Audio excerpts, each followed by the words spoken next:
The iPhone 15 Pro and the Pro Max are going to be the next big thing coming from Apple. And we have already seen so many changes coming to these phones, and I've covered so many of them. But here's a new thing. According to a leaker, these CAD renders actually say something really interesting about the phone. Now here's the thing, these CAD designs are used by the case makers to prepare cases for 2023 iPhone series in advance.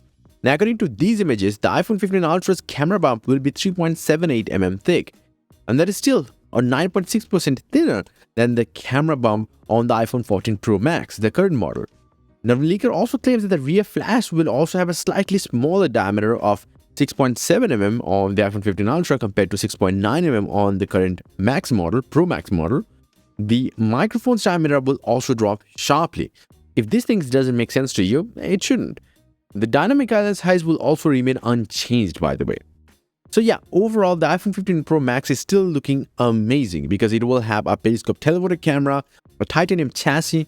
Both Pro models are also likely to have A17 Bionic chip, which will use a new 3nm process technology from TSMC. So definitely it's going to be much more power packed as well as much more power efficient compared to the last year's model.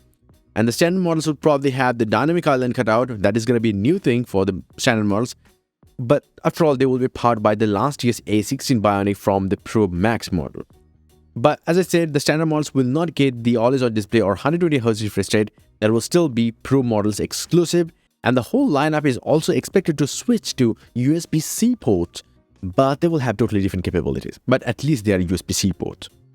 So in case if you don't know, the standard models will have the 2.0 USB-C port, which means the slower data transfer speed, and the Pro models will have the Turnable capable USB-C ports. That means up to 48 gigabits per second data transfer speed.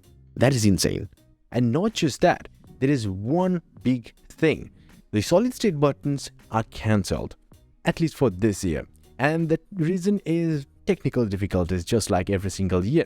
But neither we are happy nor we are sad about that. Well, you know the Apple Watch Ultra had an accent button. And that's the same thing we were expecting with the iPhone 15 Pro and the Pro Max, which is also going to be a solid-state button, by the way. So even though the volume rocker key and the power button were expected to be same kind of thing, the solid-state buttons, they are not, but there is an accent button coming, and that will replace the mute switch. Yes, the mute switch is going away, and the accent button is going to take the place. And it will be able to do a lot more than a mute switch will ever be able to do. So definitely we can expect it to work differently in different applications or in different conditions. That's interesting. Let me know your thoughts in the comment section below.